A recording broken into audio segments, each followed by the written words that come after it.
to see him, to look upon his face. Some glad morning when this life is over, I'll fly. And then they turn around and give me two wings.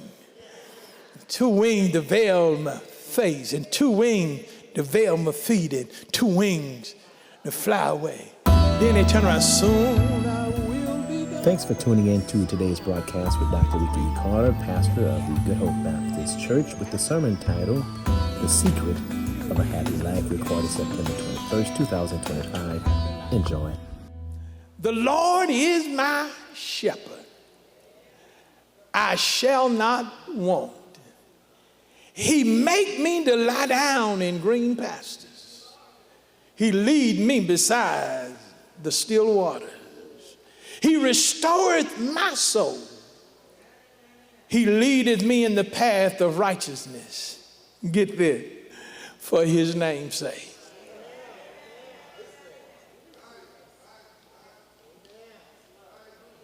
The first thing we need to look at today is, if you're going to have a happy life, you got to have a spiritual relationship with the Lord. Let the church say a spiritual relationship.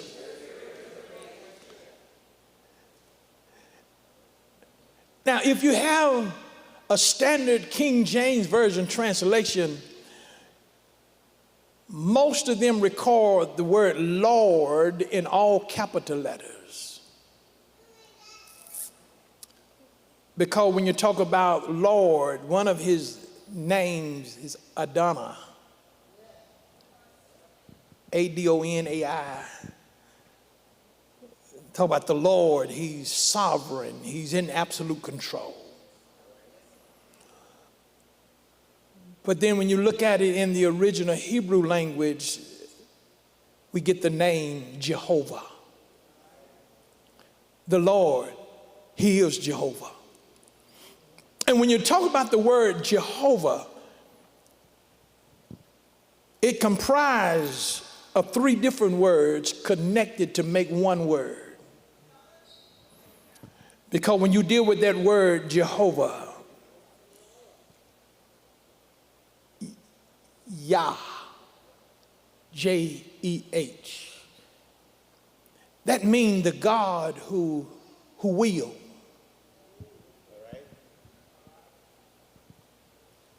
Oh, the God who is. Va, the God who was.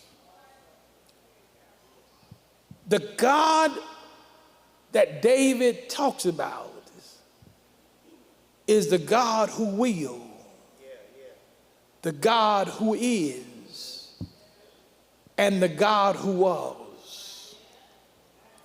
But when you connect all three, it goes beyond the God who will and the God who is and the God who was, because Jehovah means I am. I am what you will me to be. I am what you say I am, isness at the present. And I am what you said I was yesterday. His eternal present tense. I am. Write those things down, because you need to remind yourself, he will. He is. He was the great I am. Because whatever you need me to be, I will be that. Whatever you need me to be, I is that. Whatever you need me to be, I've always has been. I didn't have to become a doctor because you got sick.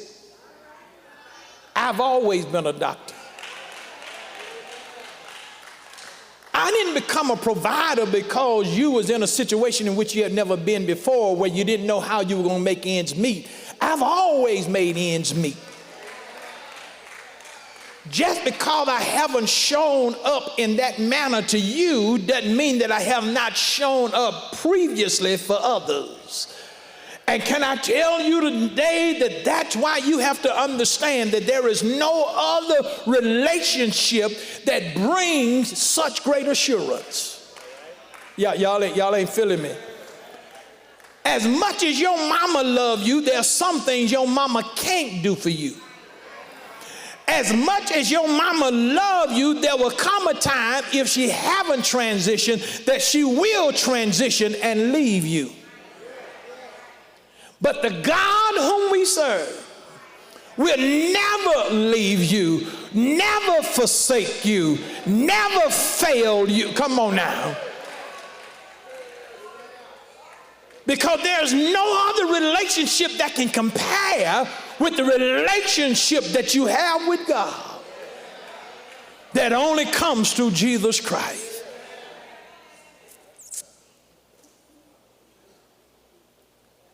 When I studied the Bible talks about God, the great shepherd of the sheep. When I read the Bible, Jesus comes and says that I am the good shepherd. Now pay attention. God said that he's the good shepherd of the sheep. Jesus come along and said, I am the good shepherd, and I lay down my life for the sheep. Doesn't that sound good? But I got something that sounds better. Okay. God says, I'm the good shepherd. I am the great shepherd of the sheep. Jesus comes and says, I am the good shepherd, and I lay down my life for the sheep. But here's the shout cue. The one thing that's better than God saying he's the great shepherd of the sheep, and Jesus saying, I'm the good shepherd and I lay down my life for the sheep, is when the sheep can testify that the Lord is my shepherd.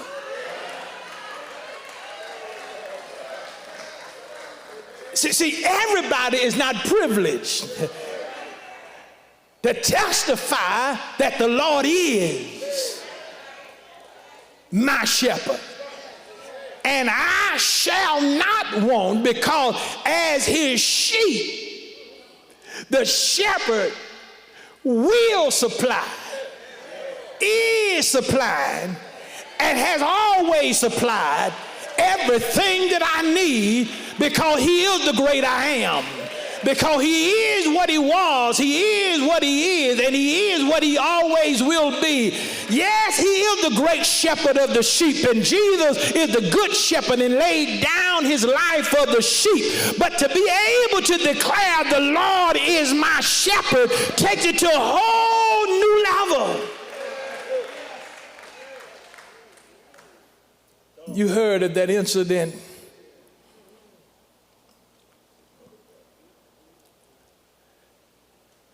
that they had gathered in a building on the college campus. And it was required of them to quote the 23rd Psalms.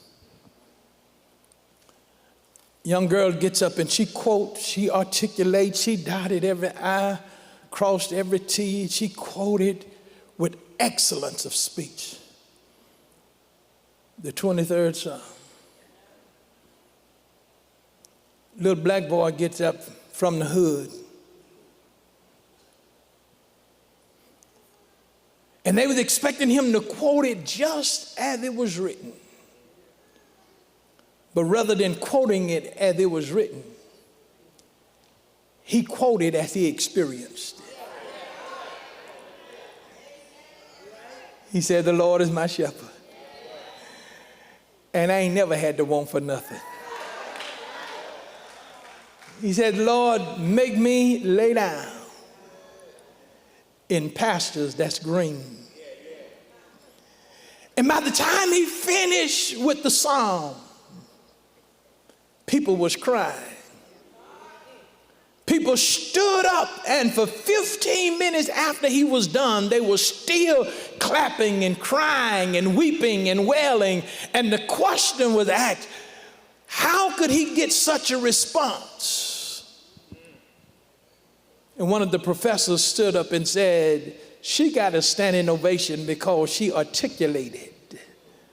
She said, but people are weeping and wailing and celebrating and because this young man did not quote it as a song.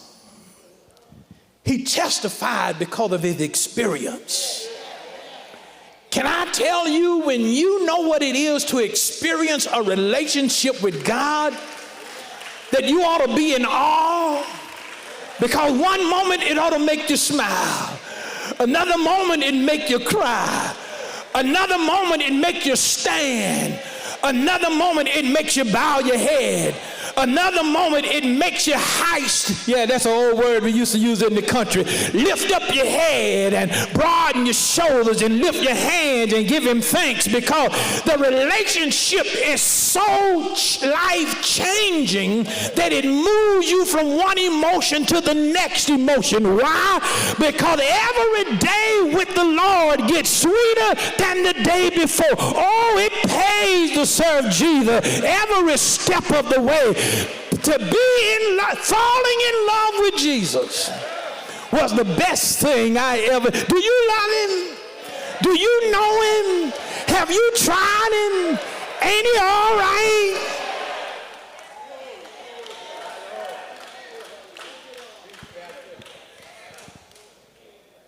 If I'm going to live a happy life, I'm still on point number one. Not only must there be a spiritual relationship, but then there must be a spiritual reality. Let me give them to you, then I come back and I say a word or two about each one of them. Let me give it to you, because if I give them to you one at a time, then it's going to take me too long. This is all upon the sub-point B, a spiritual reality. Here it is. The spiritual reality is when I have a relationship with Jesus, here it is, a satisfied life. A saved life, spiritual life, and a secured life. Here it is. Don't worry about it. You ain't got to ask nobody what he said. Just listen to me. I'm the teacher. Satisfied. Each one is followed with life. Saved. Spiritual. And secured. Let me help you out. If you know you've been born again, you ought to have a happy life. Because the text says, let's prove it. It's a satisfied life because I shall not want.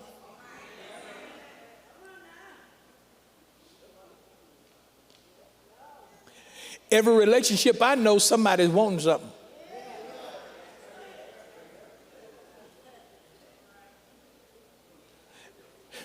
We want something from you. We want something by you. Want to do something to you. Want to do something with you. You want to get away from you. Come on now.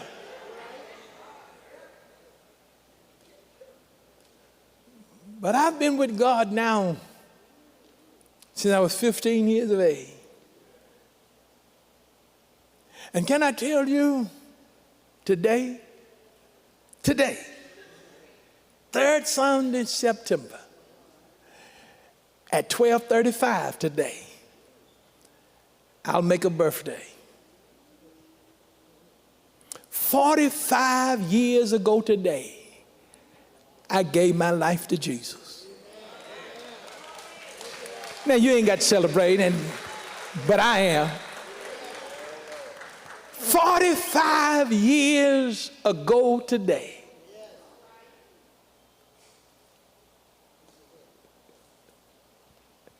Jesus laid his hands on me.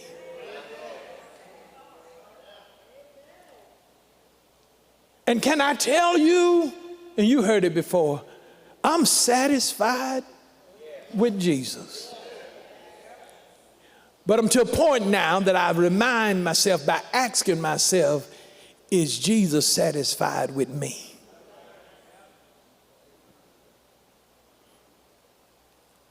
That'll pour some water on your fire, won't it? Yeah, I'm satisfied with Jesus. But flip the script. Is he satisfied with me? And I ain't talking about me. He's not satisfied with everything in my life, but he's satisfied to be in my life. Because I know my sheep, and my sheep know me. And a stranger they will not hear. And one of the reasons why God loves being in your life is not just to be in your life, but to show you what he'll do with your life. Y'all done went to sleep on me. Y'all don't know what to shout. Because God is at work in every one of our lives. Philippians 1:6. And he that begun a great work in us, he will complete it. And guess what's going to make him so happy? And that is that when he sees himself in us. Because the Bible teaches, and it had not yet appeared what we shall be. But when we shall see him, we shall be just like him. How do you parents feel when your child been gone for a long period of time and then all of a sudden they show up?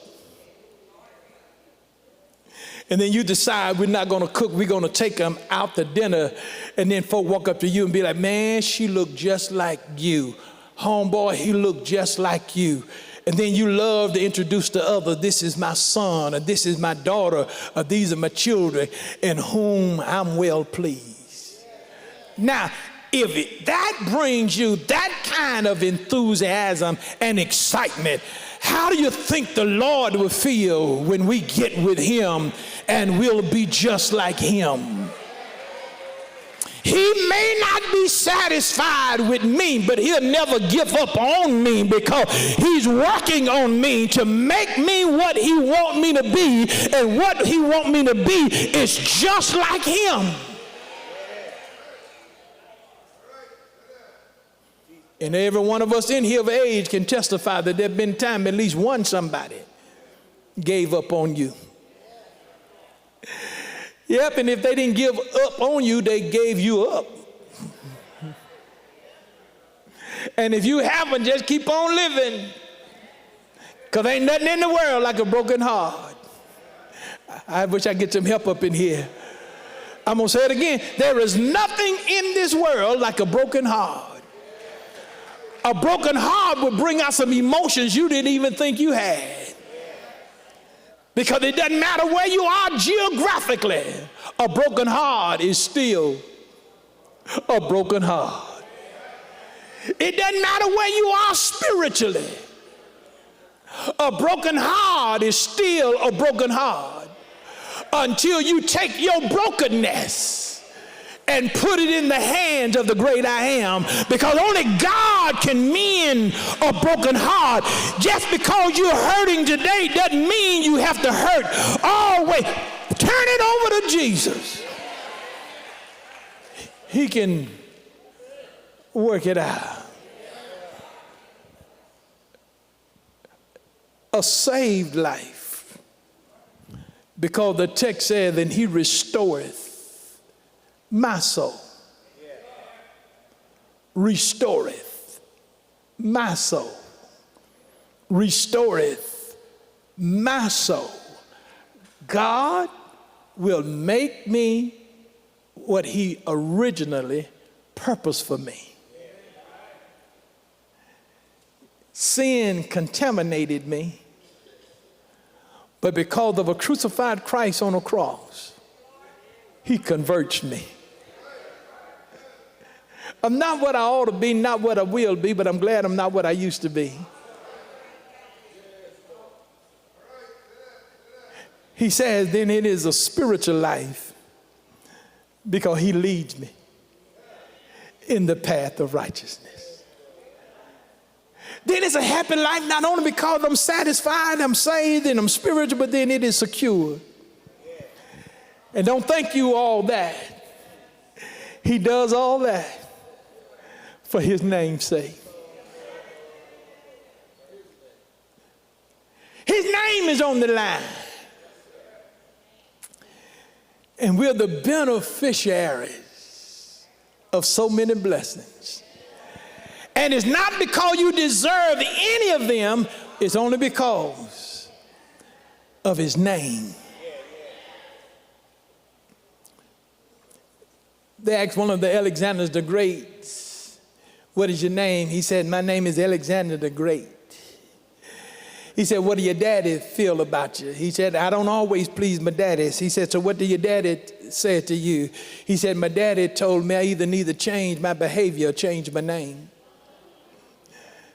Can I tell you, that's what Alexander the Great, change your behavior or change your name. Can I tell you that the Lord himself changed our behavior? And he also changed our name. Because you may be known by Ricky Carter, but when my daddy talks about me, he says servant. And yeah, the devil messed me up with this bad nature I got from my daddy and my mama. But my Heavenly Father said, don't worry about that, because I'm going to change your behavior. If any man be in Christ, he is you talking about an extreme makeover. That's why you got to mature beyond what people know about you and think about you and feel about you and say about you. Because some folk can't let you pursue your future because they're trying to remind you of your past. But thanks be to God that my past is under the blood, because the blood of Jesus has cleansed me. That's why when God looks at me, he looks at me through the blood of his son. He looks at me through his imputed righteousness.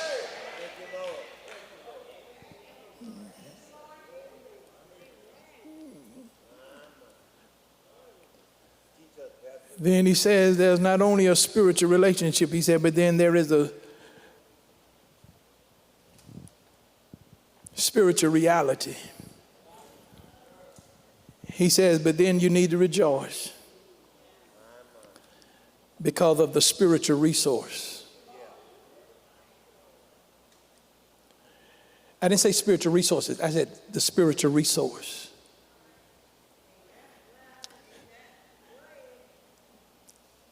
When you read the Bible,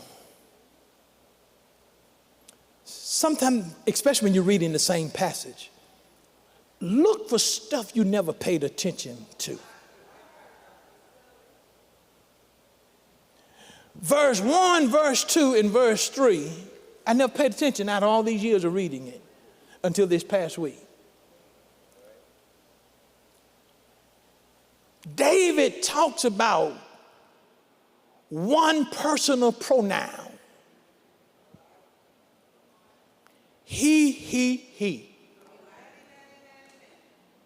He maketh me.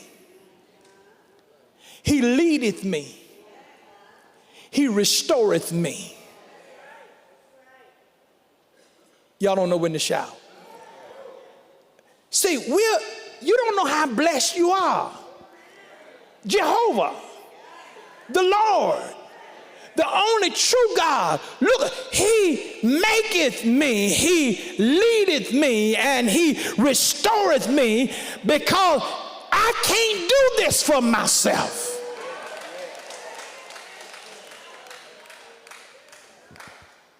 And if anybody else tried it, I'm damn doomed for destruction.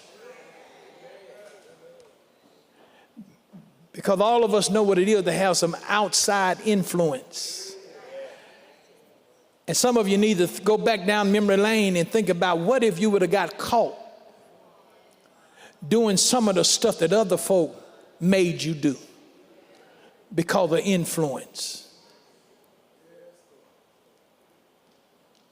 Y'all got quiet on that. Because a whole lot of stuff I done because I wanted to be in a certain group. And I done some stuff I wasn't comfortable doing. And I done some stuff I knew it wasn't in my character to do. And I done some stuff that I knew I didn't have no business doing it because I wasn't raised like that. But because I wanted to be in that certain clique. I was conforming uncomfortably to what I knew wasn't right. But God has never made me do anything that I regret.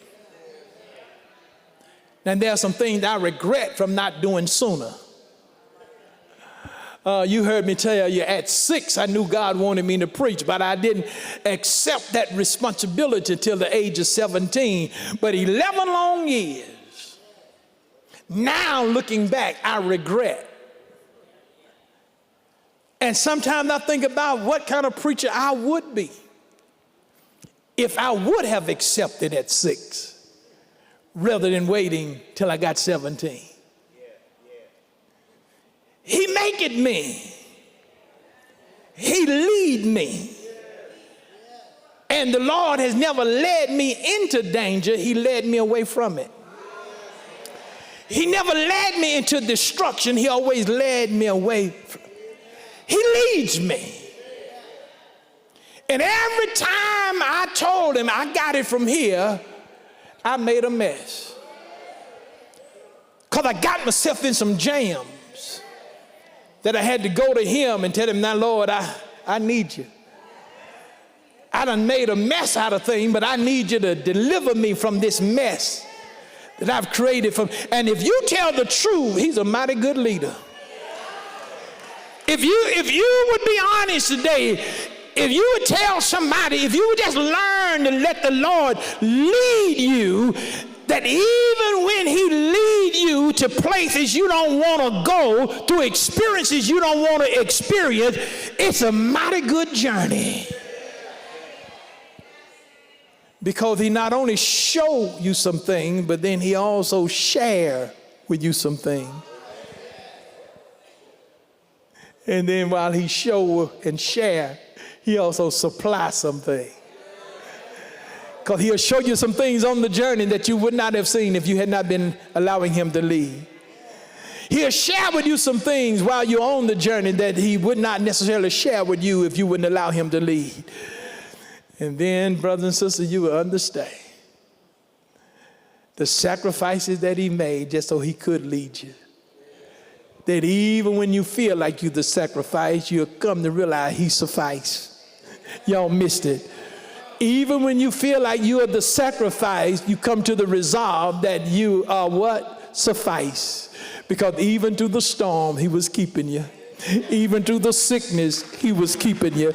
Even through the pain, he was keeping you. Even when the house went into foreclosure, he was keeping you. Even when the car was repossessed, he was keeping you. Even when the job failed and your savings account was depleted and the checking account was overdrawn, now unto him that is able. Somebody will look down your row and tell somebody, I've seen God do some things for me.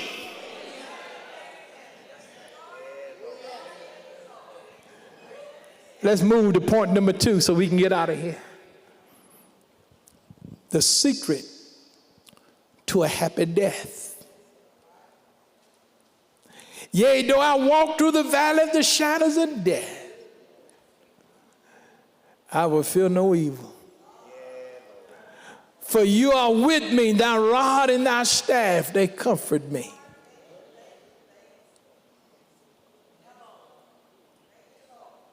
He goes from talking about the shepherd, and now he's talking to the shepherd. Y'all missed it. Y'all missing these golden nuggets that I'm throwing at y'all today because you don't know how privileged you are just to be able to talk with God. Sometimes I'm in awe as to why he would even listen to me. And I tell you why he listened to us.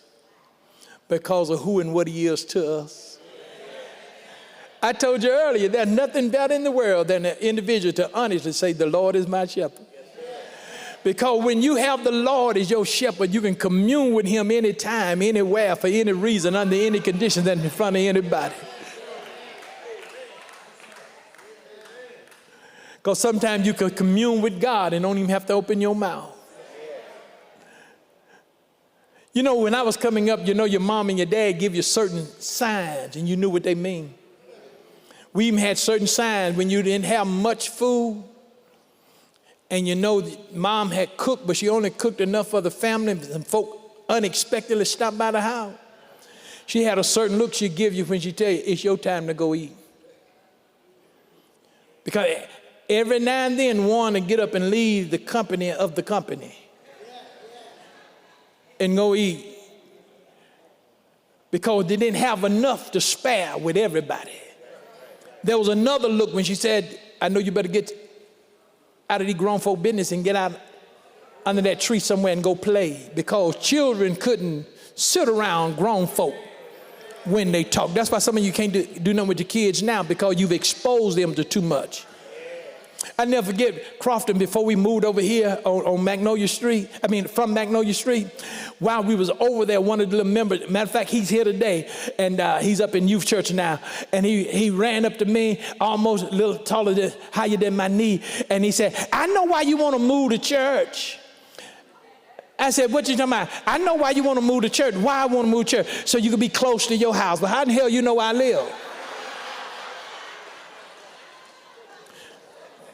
Because his mama, who's sitting in section B today, took him by my house. And he heard her gossiping about me. Now, if I got a car to drive 2 miles, so what if I can just drive a half a mile? If I can walk to Magnolia Street, I can walk. Oh, it ain't about convenience. But he got it from his mama.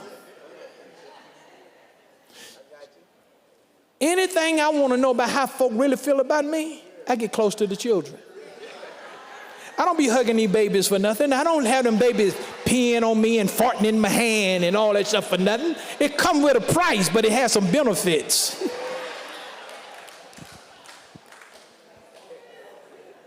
Because children, they don't know, they repeat what they hear.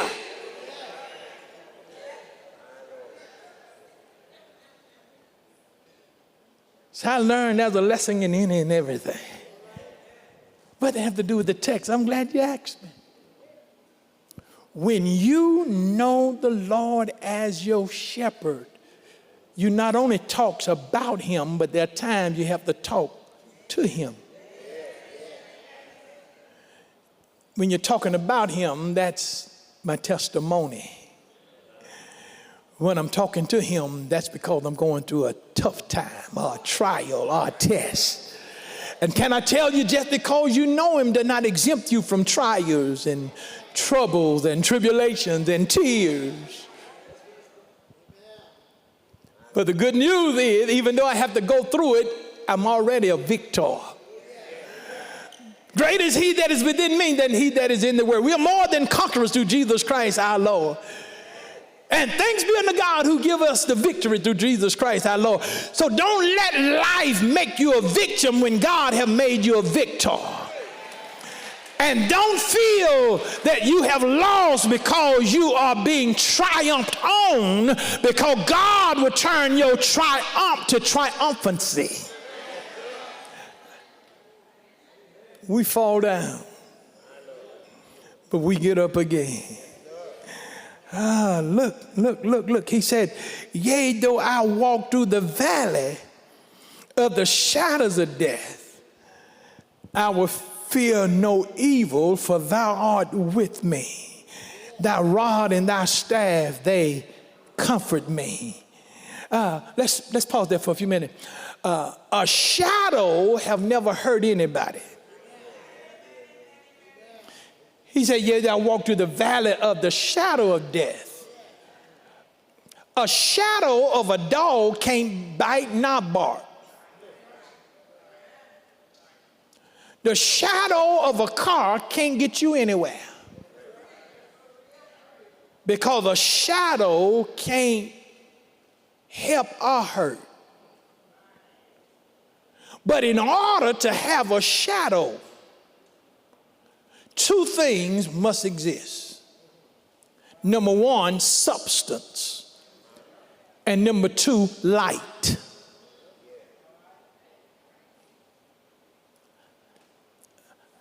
I'm convinced it ain't no sleep like church sleep, because some of y'all come every Sunday to go to sleep. Thank you for coming. At least you showed up. I just hope you don't fall. And if you do, may like you in the spirit. There got to be substance and has to be light. Now, if you read Psalm 22, don't read it now. If you read Psalms 22, that's the substance.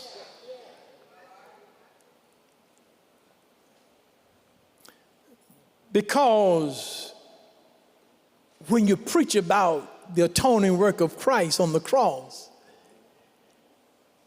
when you're doing cross references, you have to go to Psalm 22. Because that's what Jesus tasted on the cross. My God, why hast thou forsaken me? And many teachers and preachers refer to that as the abandonment. No. It really wasn't God abandoning Jesus. It was God pouring out his wrath on Jesus. Because Jesus, who knew no sin, had become sin. And now God is pouring out his wrath on Jesus. And because God did not come to his rescue, it appeared to be that God abandoned Jesus, but God did not abandon Jesus because God was in Christ, reconciling mankind back to himself. But he poured his wrath out on Jesus, his judgment out on Jesus, to keep from pouring it out on us. And he poured it out on Jesus so he could have this relationship with us. But the good news is he didn't keep his son from it, but he kept his son in it. How do I know? Because as soon as he get through saying, why hast thou forsaken me? He turned around and said, into thy hand I commend my spirit.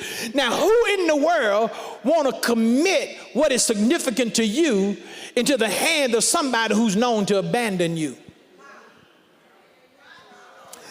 I don't believe anybody in here today will leave your life savings and all that you work for in the hand of a child that you know will stick your behind in a nursing home and won't come see about you. Just because they're ready to spend your money, sell your house, and drive your car. So why would Jesus want to put into his Father's hand his spirit if he's known to be an abandoner? No. Just like in Jesus' life, sometime in your life, it looks like and it feels like God abandoned you. Have you ever prayed and things got worse? Have you ever looked for God and couldn't find him? That's what Job said. Job said, I looked for God and I couldn't find him. And can I tell you, God is so awesome that you can look for him and can't find him just to discover he was there all the time. Because didn't he tell you he would never leave you? Didn't he tell you he would never forsake you? He never have. That's why when you can't trace him, trust him. Take him at his word.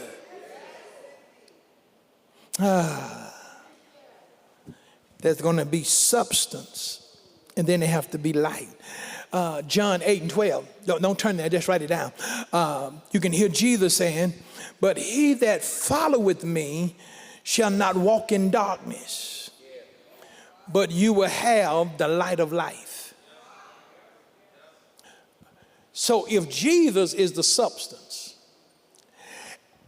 and turn around and be light, then you've got to understand that the same power that Jesus walked in is the same power that he shares with us. Because that same power that raised Jesus up from the dead is the same power that's going to raise us from the dead. Help me if you can. And because Jesus died on the cross, I don't have to be afraid of death, because he died that I might live. And he not only died that I might live, but then he took the sting away from death. And then he took the power away from the grave. That's why you don't have to worry about death, because death is not a period. Death is a comma. And a comma means take a breath and continue. That's why when the coroner says they dead, transition, transpired, quote, whatever the term is, don't believe a word of it, because as a believer, even though the body, the house that I once lived in, is nothing but a tent, which means a temporary place of domicile, but don't worry, because I'm going home. And can I tell you, out of all of your traveling, it's no place like home. I've gone and I've seen some of the great wonders of the world, but when it's time to go home, I pack the night before. I can't even sleep the night before. I'm anticipating on getting home, and even if there's a delay, I'm not tripping, because I'm closer home today than I were last week and yesterday. And when I get home, the closer I get, the more exciting I become, because there's no place like home. And if I get that excited over a place that's temporary, over a place that falls, a place that is known to be torn and tattered, a place that is known to be burned by fire, destroyed by water, what makes you think you ought to be sad when I'm headed to my eternal home, not made by the hands of man, eternal in the heavens?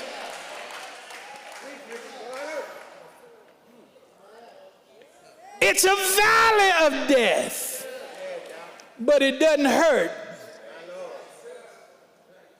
because Jesus took care of that with his atoning word. That's why you ever witness people on their deathbeds, some of the last conversations, they'll tell you, don't worry about me. They'll tell you, I just want to make sure y'all be all right. They'll just tell you, I've been looking forward to this day. They'll tell you, I've got more time behind me than in front of me. Then they start sharing what appears to be you to be crazy. They talking out their head. No, they ain't talking out their head. Because they start seeing what they've been longing for. They start calling some folk names who've gone on before. You know why? Because they could see them in a distance. You know why? Because I believe that God has a way of showing people some things, but he doesn't show everybody the same thing. I believe that there are some folk who know when they're approaching that moment of transitioning.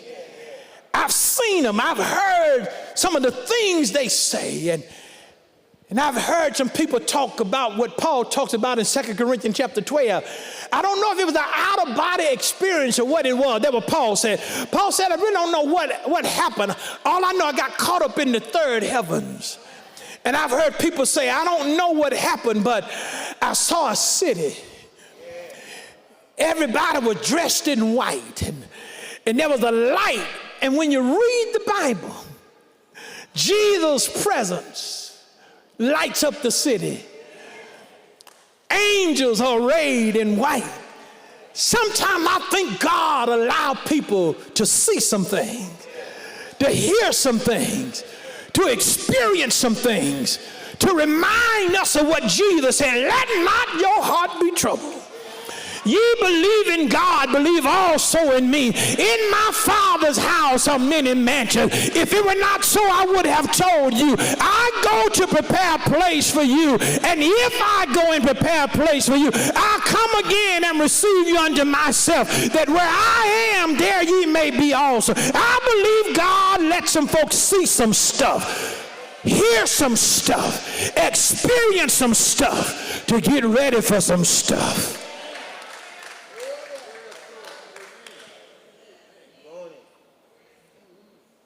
Because God says you can have a satisfied life and be happy. You can be so satisfied that you can even have a happy death.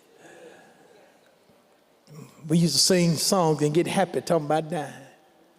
Oh, when I come to the end of my journey, wearied of life.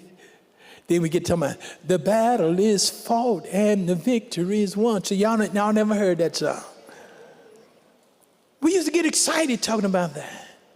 Preachers would preach about it. And I got to come down the Jordan, and Jordan may be in a mighty rage, but Lord, I want you to come so close I can lay my head upon your breast and breathe my life. How sweetly there. That's how those old deacons used to pray and close their prayers back in the day. And that's how the old preachers used to close their sermon.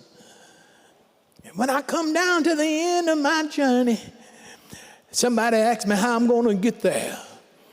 And some say I'm going home on the morning train, because the evening train may be too late. And some say I'm going by foot because I'm climbing up Jacob's ladder.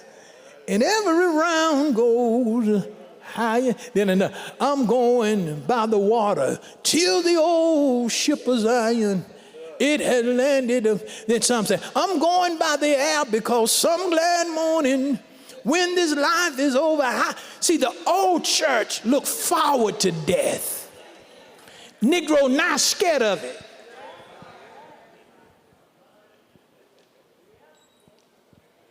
Because they knew there's life beyond this life.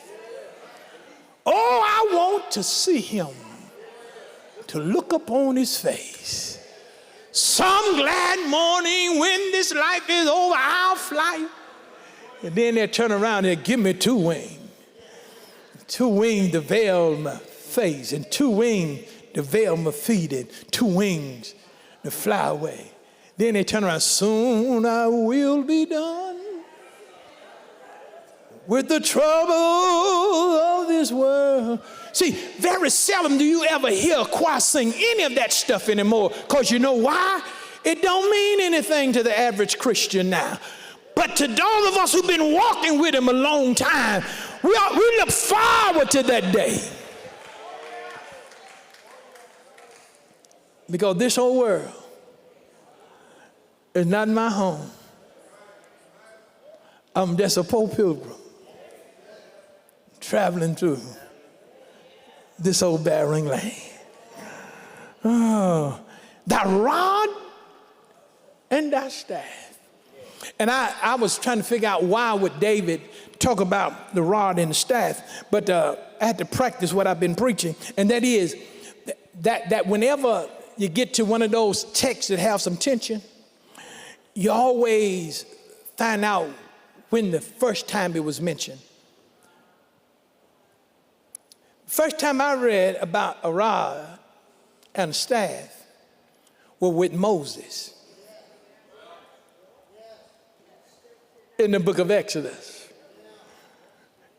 chapter 14, at the Red Sea. Moses, what is that in your hand? Nothing but a rod. Lift up your hand. Stretch out your rod. Look what happened. When he lifted up his hand, stretched out his rod, God opened up the Red Sea. delivered Israel on dry ground.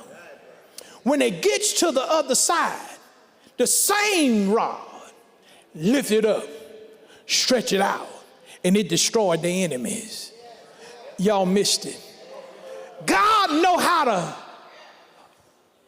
part water and make waves for you. But he also know how to handle up on your enemies.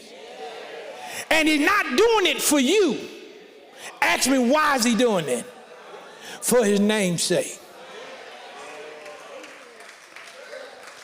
See, we shout over how good God is to us, and you ought to shout. But the reality is, I'm not doing it just for you. I'm doing it for my name's sake. He gave that rod to Moses when Moses was nothing but a shepherd boy on the backside of the desert watching over his father's flock, because he knew that one of these days that rod, which was also a staff, one object, the rod is a rod and the rod is a staff, that it will represent the presence of God, the power of God, the provisions of God, and the protection of God. That rod and thy staff, God is present with me. Thy rod and thy staff, and God apart to make ways for me. Thy rod and thy staff, and God will protect me. Thy rod and thy staff, I've got God on my side in everything that I've ever needed or ever will need it. God has already provided, even in death.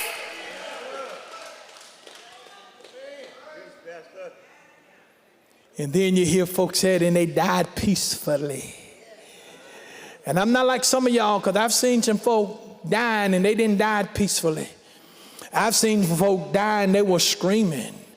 I've seen some folk dying and they was kicking and carrying on. But I believe when you're in the Lord, I don't believe you do all that hollering and kicking and squirming and all that. You know why? Because far in the distance, I could see somebody.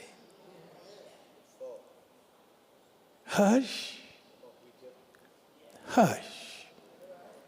Somebody's calling my name. And it sounds like Jesus. Somebody is calling my name. And they get zoomed in on that somebody and the voice of that somebody, that even in a dying hour, they put a smile on their face, give up the ghost, and transition from time to eternity. And tears in your eyes, but joy is down in your heart. And you know what children will do? They'll walk away from mama's bedside and say, no more pain, no more sickness, no more sorrow. And then they'll turn around and say, sleep on, mama. Take your rest. Then you hear folk get up at the funeral. We didn't come to say goodbye. We just come to say good night. Because in the morning, at the sound of the trump, the dead in Christ will rise first. And those believers who are alive will be caught up and we'll meet the Lord in the air. And when all God's children get together, what a time we're going to have. We're going to sit down by the banks of the river. Then others say, we'll look back and wonder how I made it over. Then others say, soon as my feet strike Zion, I'm going to lay down my heavy burden, put on my robe in glory, then I'm going to shout and tell the story. People, you don't understand as believers how blessed we are to have this relationship with Jesus, and how blessed we are that even in death we can be happy. I've held you too long. Let me give you this last one. The secret to a happy eternity.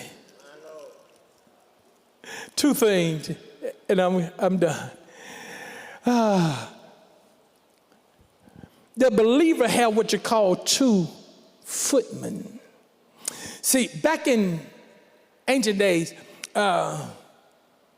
rich men of England, when they traveled in a horse-driven chariot. It would be one man who would drive the chariot, guide the horses. And there would be another one known as the footman.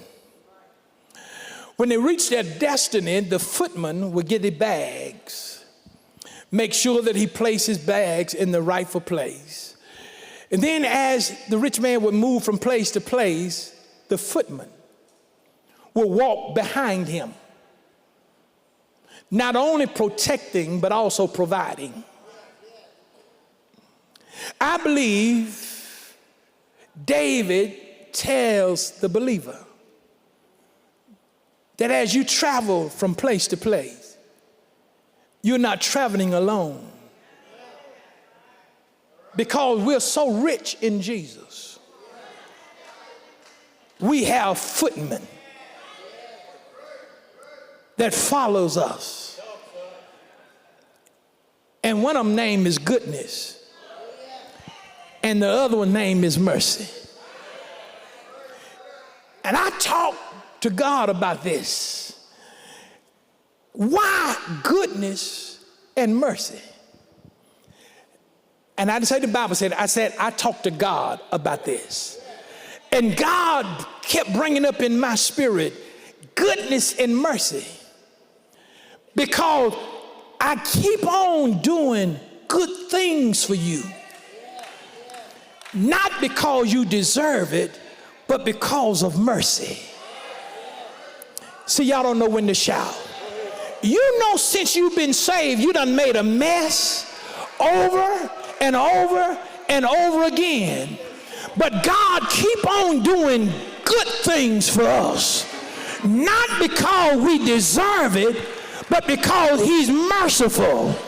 And mercy means not getting what I do deserve.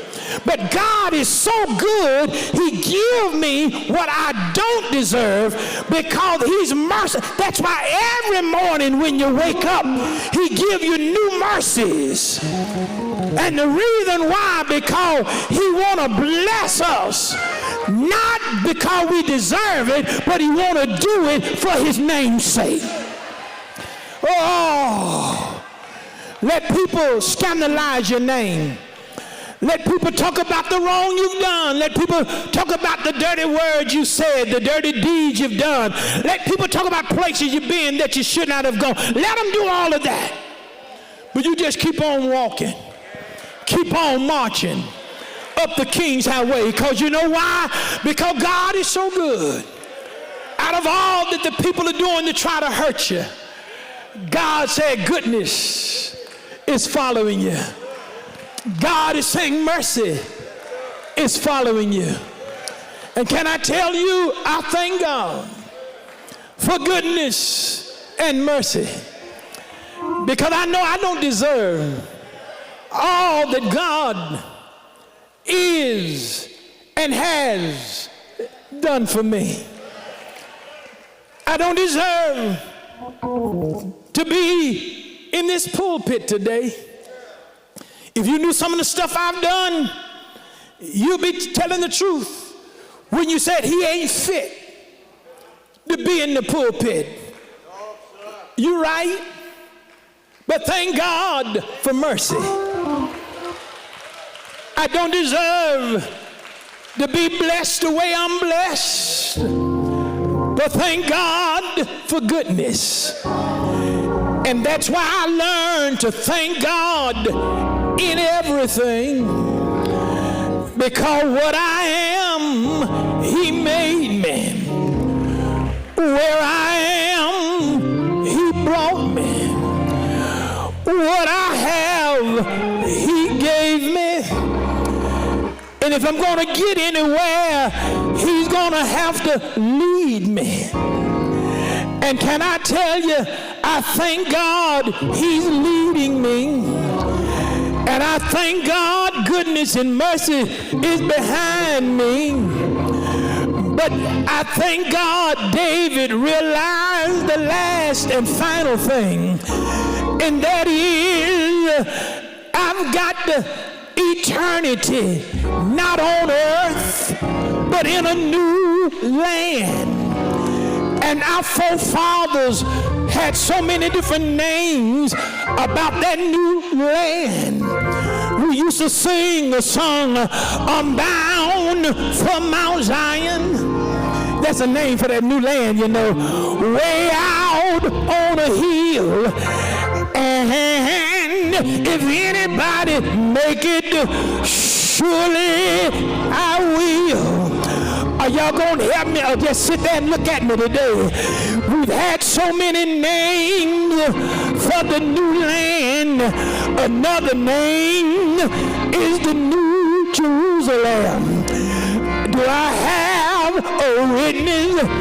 And then some did not give it a name. They just gave it some directions. And they said, I'm going up yonder. Now I've been trying to figure out what up yonder is.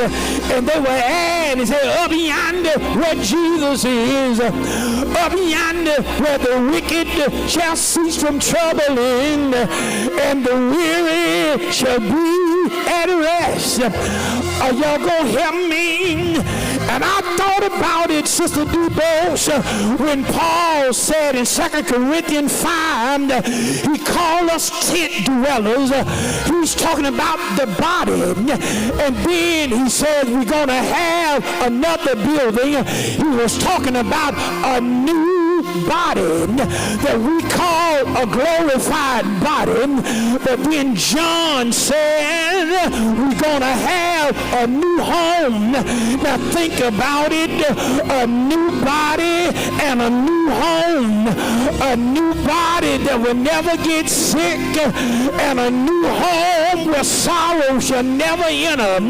A new body where we won't have to die, but a new home where the deathbed doesn't toll and the hearse wheel doesn't roll.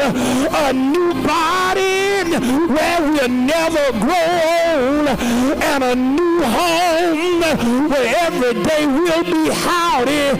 Do I have a witness? And I don't know how y'all feel about it, but I love those old hymns of the church, and I love that old traditional church when the old saints would say, I'm gonna bid my friends farewell. Do I have a witness? Because they knew soon and very soon we are going to see the King. And they will put it this way and tell your neighbor, this world is not my home, but I'm on my way. Do I have a witness? And I don't know how long it will be, not what the future holds for me, but this I do know, I shall be free one of these days. Do I have a witness? I'm trying to coach it because I got another sermon to preach, but my soul done got happy. Why don't you look at somebody and tell them these words? The Lord is my shepherd, and I don't have to want for anything. The Lord is my shepherd. I can have a happy life. I can have a happy death, and I will have a happy eternity. Ain't he all right?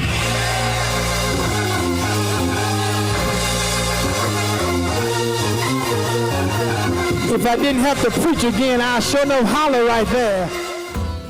We hope you enjoyed today's broadcast. Be blessed. See you next week.